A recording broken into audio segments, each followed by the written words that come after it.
कार्यशाला का उद्घाटन भी आपने किया। 2 दिवसीय जो कार्यशाला थी उसका बहुत ही सुखद उसके परिणाम आने वाले हैं। ये मूलतः वर्ल्ड वाटर डे आज जो है उसको मनाने के लिए और जो हमारे जो सेप्टिक टैंक का जो मैनेजमेंट होता है उसके उस दिशा में जो हमारे बने हैं उनका उद्घाटन भी आज हुआ, उनका शुरुआत भी आज लोकार्पण हुआ और साथ ही उनके मैनेजमेंट की इस पूरी टेक्नोलॉजी के बारे में लोगों को एजुकेट करना, क्योंकि हमारे जो अधिकारी हैं, हमारे निकायों के जो इंचार्ज हैं, उन लोगों को भी अभी इन सब टेक्नोलॉजी का उतना ज्ञान नहीं है। तो हमारी centre for science and environment नाम की जो हमारे देश की एक विख्यात संस्था है, उन्होंने और हमारी डायरेक्टरेट ने मिलकर के जो 2 दिन का वर्कशॉप किया था, उसके अच्छे कैपेसिटी बिल्डिंग की दृष्टि से उसके अच्छे परिणाम आएंगे, ऐसा मैं मानता हूँ। आपने आज बहुत सारी चीजें कही भी हैं, स्मार्ट सिटी पर भी लगातार आपके विभाग से काम चल रहा है। कुछ चीज जगह ऐसी हैं जहां पर अधिकारी उस हिसाब से काम नहीं कर रहे हैं जैसे कि आप लगातार उनको निर्देशित कर रहे हैं और चाह भी रहे हैं। मैंने जैसा अपनी बात में कहा भी, पिछले 1 साल में बहुत अच्छे प्रयास हुए हैं, कहीं कम कहीं ज़्यादा हुए होंगे, लेकिन कुल मिलाकर के दिशा अच्छी रही है, प्रयास अच्छा रहा है, सबने पुरुषार्थ किया है और उसका परिणाम ये हुआ है कि सामान्य रूप से हमारे जो 762 नगर हैं, सफाई का स्तर पहले की अपेक्षा बहुत अच्छा हुआ और पहले की अपेक्षा बहुत बेहतर हुआ है।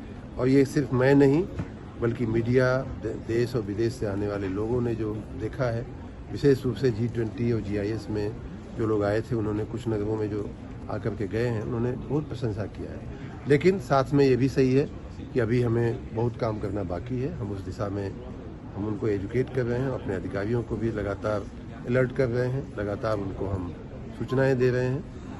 अब आने वाले चरण में या इस वर्ष के लिए हमने जो उनको काम दिया है वो दैनिक सफाई तो अब एक नियमित स्वभाव बनना चाहिए, ऐसा मैंने कहा, रोज होनी चाहिए, उसमें कहीं कोई कमी की गुंजाइश नहीं है। लेकिन अब उससे आगे बढ़ते हुए चौराहों का सुंदरीकरण, तालाबों का सुंदरीकरण, पार्कों का सुंदरीकरण, हमारी जो पब्लिक टॉयलेट्स होते हैं उनका प्रॉपर मेंटेनेंस, उनकी प्रॉपर देखरेख, हमारे नगर निकाय के जो परिसंपत्तियां हैं उन्हीं की नहीं बल्कि हमारे नगर में अगर कोई बस स्टेशन आता है, कोई अस्पताल आता है सरकारी या रेलवे स्टेशन आता है, तो वहाँ भी हम थोड़ी चिंता कर लें कि वहाँ भी सफाई रहे, वहाँ भी स्वच्छता रहे। स्कूलों की, प्राथमिक शालाओं की कई बार टॉयलेट्स बड़े गंदे होते हैं, बच्चों को दिक्कत होती है।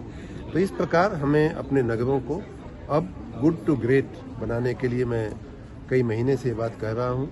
श्रेष्ठ एक और नारा दिया है कि हमें वैश्विक नगर बनाने हैं, ग्लोबल सिटीज़ बनानी है। तो उसके लिए हमने एक अभियान छेड़ा था जो मार्च महीने तक चलेगा। तो ये हमारे प्रयास अब अगले पायदान तक ले जाने की आवश्यकता है। साथ ही हमें ये भी देखना होगा कि जो दैनिक सफाई का जो कार्य है उसमें कहीं कोई ढिलाई न हो। साथ ही हमने ये भी कहा है कि मनुष्य के साथ मशीन का सदुपयोग होना चाहिए। जब तक मशीन का हम उपयोग नहीं करेंगे तब तक हमारी मानवीय क्षमताएं जो हैं उतनी ज़्यादा नहीं है। चाहे मैन होल में उतरने की बात हो, हम अगर मशीन से कर सकें तो अच्छी बात है। स्वीपिंग अगर हम मशीन से कर सकें तो और तेज होगा, ज़्यादा हम एरिया कवर कर पाएंगे। इस तरह की बातें जो मशीनें हमारे पास पड़ी हैं उनका सदुपयोग होना चाहिए, ये बार बार मैं कह रहा हूँ। इस वर्ष मेरा अपना मानना है कि मैन और मशीन दोनों का अच्छा सम्मिश्रण करके हम लोग काम करेंगे। आप जिस तरीके से काम कर रहे हैं वो दिखाई भी पड़ रहा है, चीजें आने भी लगी हैं। लेकिन बहुत जगह जो काम है, चाहे वो स्मार्ट सिटी के हों या जो नगर निगमों के काम है, निजी संस्थाएं भी कर रही हैं। कहीं ना कहीं उनकी हिला